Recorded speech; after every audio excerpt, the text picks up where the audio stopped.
Queridos hermanos sacerdotes concelebrantes, queridos seminaristas, queridos hermanos y hermanas, queridos miembros de la Cofradía Sacramental del Sagrario de nuestra Catedral. Hoy es un día grande, uno de esos jueves que brillan más que el sol. Esperamos que el agua no nos estropee los pasos procesionales. Estamos celebrando la Cena del Señor. Y tres son los motivos que acuden a nuestro corazón para dar gracias al Señor en esta celebración solemne. Por una parte, la institución de la Eucaristía. Pero podréis decir, si habéis estado atentos a la proclamación del Evangelio de San Juan, que no se ha hablado para nada de la Eucaristía. Jesús nos ha hablado del amor fraterno, pero no nos ha hablado de la Eucaristía ni de la institución del sacerdocio del evangelista Juan.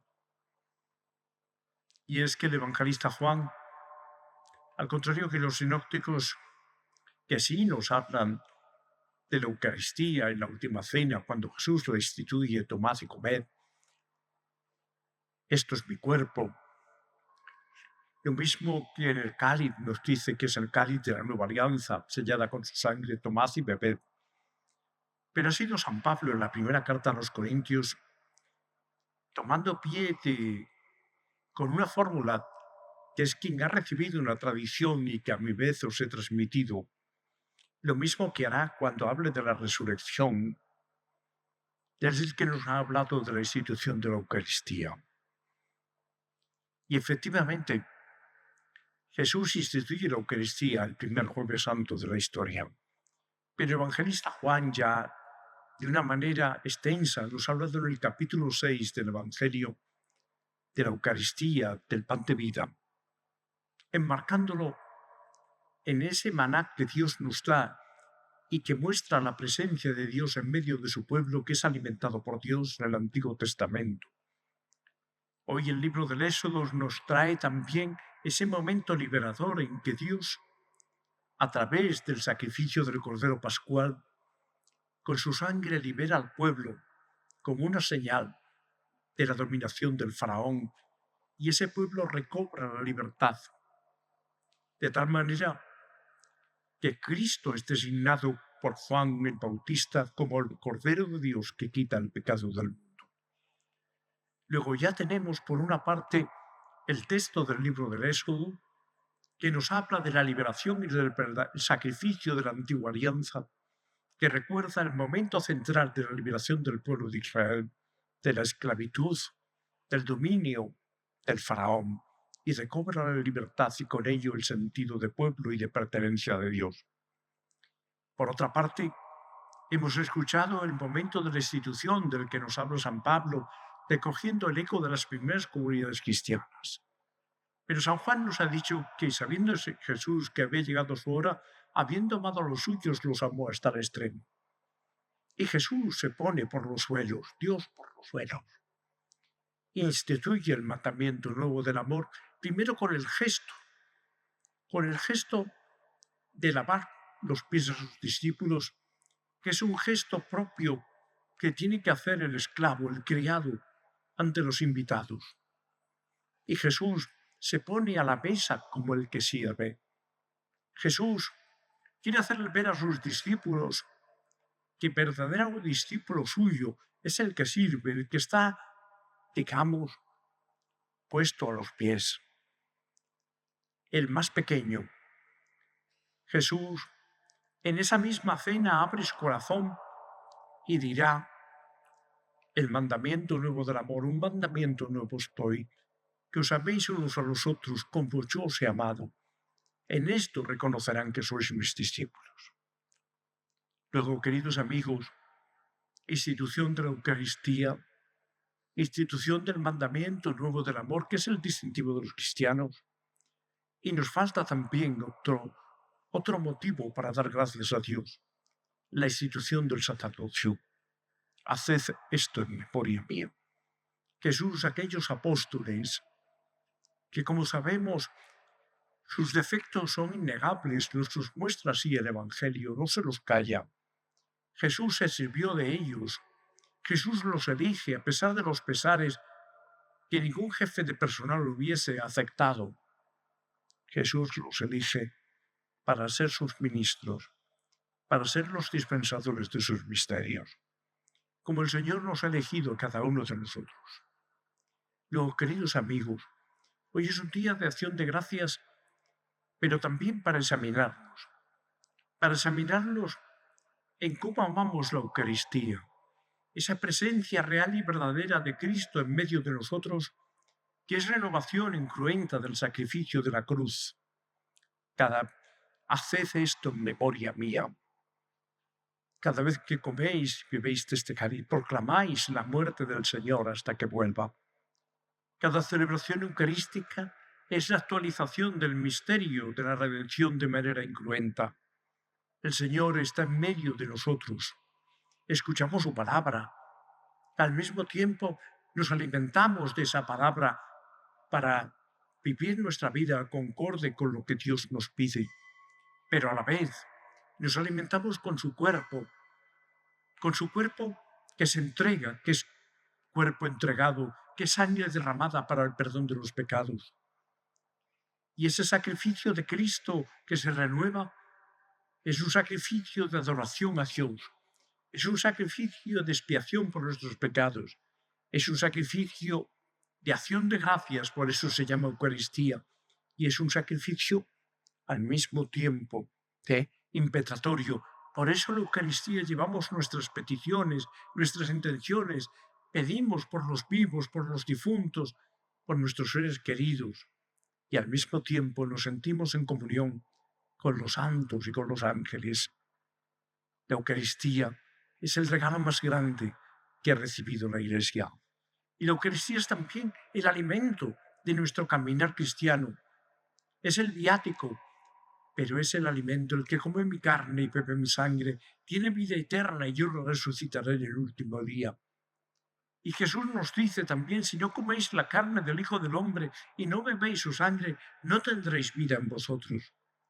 ¿No será quizá, queridos amigos, que nuestra flojera cristiana muchas veces viene porque no vivimos la Eucaristía, porque no apreciamos la presencia de Cristo en nuestros agrarios, porque no acudimos con verdadera hambre a recibirle la comunión con el corazón limpio, porque no vivimos el domingo y la celebración dominical de la Eucaristía, a la que os invito encarecidamente como señal de nuestra pertenencia cristiana.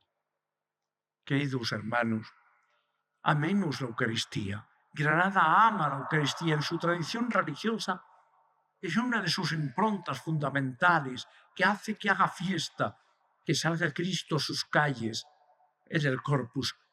Pero eso tiene que estar refrendado por una vida eucarística de adoración, de verdadera hambre de Cristo y a la par de verdadera celebración de la Eucaristía dominical. Queridos hermanos, la Eucaristía es posible porque Jesús instituye el ministerio sacerdotal. Los sacerdotes tenemos defectos innegables. Hoy son puestos en evidencia, pero hay tantos sacerdotes buenos. No nos fijemos solo en quienes, como seres humanos, se han podido ver arrastrados por la tentación, por los defectos. Fijémonos en tantos y tantos sacerdotes que han dejado su vida de manera escondida en nuestros pueblos, en nuestros barrios, que han llevado la fe a los sencillos, que han cuidado la proclamación de la palabra de Dios, que han estado acompañando en nuestro dolor, en nuestras alegrías, en nuestros sufrimientos, en nuestros gozos, que están esparcidos por nuestra diócesis y por el mundo entero.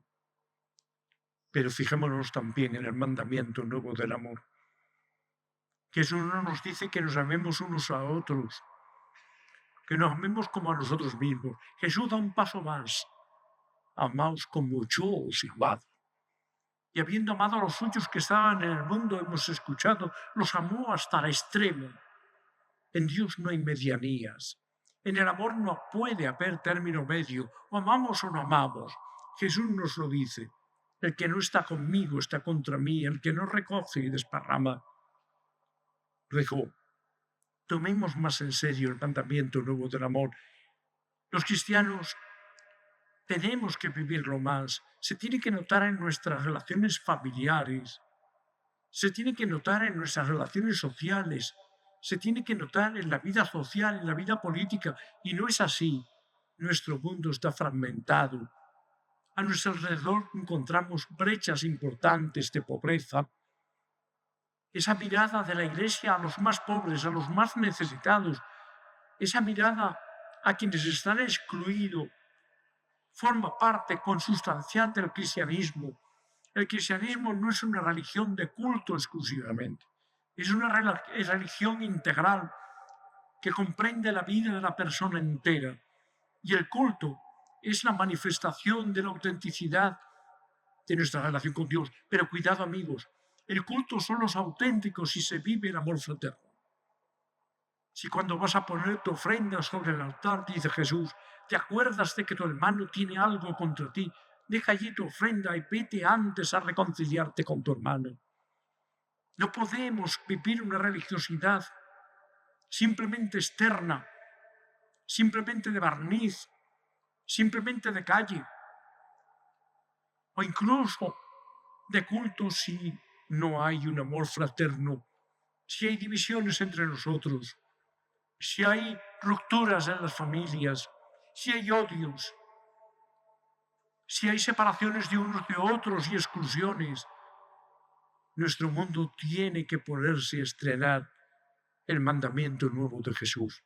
Y ahí estamos los cristianos, queridos amigos, y además, en el momento que demos cuenta a Dios, Dios nos va a preguntar no nuestros títulos, no nuestros méritos académicos o profesionales, nos va a preguntar si hemos amado.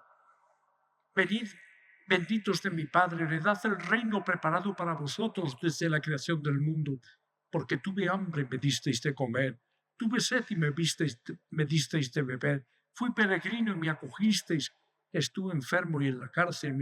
¿Cuándo lo hicimos, Señor?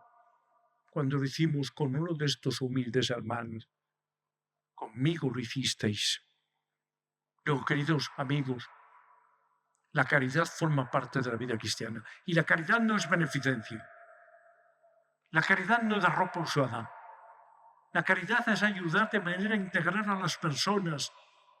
Y la altura de una sociedad se mide cuando hay un bienestar repartido para todos. Cuando no hay brechas. En Granada hay más de 300 personas que viven en la calle, que están tirados en las aceras, que se quitan los bancos de las calles para que no puedan pararse. Queridos hermanos, abramos los ojos del corazón, vivamos una generosidad que está más allá de una limosna puntual, hagamos un compromiso con instituciones humanitarias y, por supuesto, con Cáritas. Luego, el cristianismo no es solo de templo para adentro, no solo de calle y de procesión, es también de compromiso social, de transformación social, de hacer un mundo más justo, pensando en esa plenitud a la que Dios nos llama. El cristianismo no es el opio del pueblo. El cristianismo es transformador porque el Señor nos invita a ser la sal de la tierra y la luz del mundo. Luego, no puede haber cristianismo sin compromiso social. No puede haber cristianismo sin abrir el corazón en las entrañas. Y eso es lo que el Papa quiere enseñarnos. Esa tarde, estando como está, se va a la cárcel de Roma. Ese es nuestro cristianismo. Ese es el cristianismo que ha vivido Granada en la acción social. Ese es el cristianismo de San Juan de Dios. Ese es el cristianismo de las hermanitas de los pobres. Ese es el cristianismo en la educación con los más necesitados, de las escuelas de la Ave María y de tantas y tantas instituciones. Queridos hermanos, no hagamos un cristianismo corto. Vivamos y recobremos el espíritu de generosidad de la tradición religiosa de Granada y al mismo tiempo vivamos ese mandamiento nuevo. Vivamos un profundo espíritu eucarístico y demos gracias a Dios por nuestros sacerdotes, a la par que pedimos al Señor que envíe obreros a su mies, que haya vocaciones sacerdotales, que renueven en nuestro pueblo esa presencia de Cristo que perdona, esa presencia de Cristo que consagra, esa presencia de Cristo que predica, esa presencia de Cristo que bendice. Que Santa María, la Madre de Dios y Madre nuestra, Santa María, Madre de la Caridad, Madre de los sacerdotes, Madre de la Eucaristía, que llevó en sus entrañas al Verbo hecho carne, nos ayude a descubrirle en la Eucaristía y a verle presente en quienes más lo necesitan. Así sea.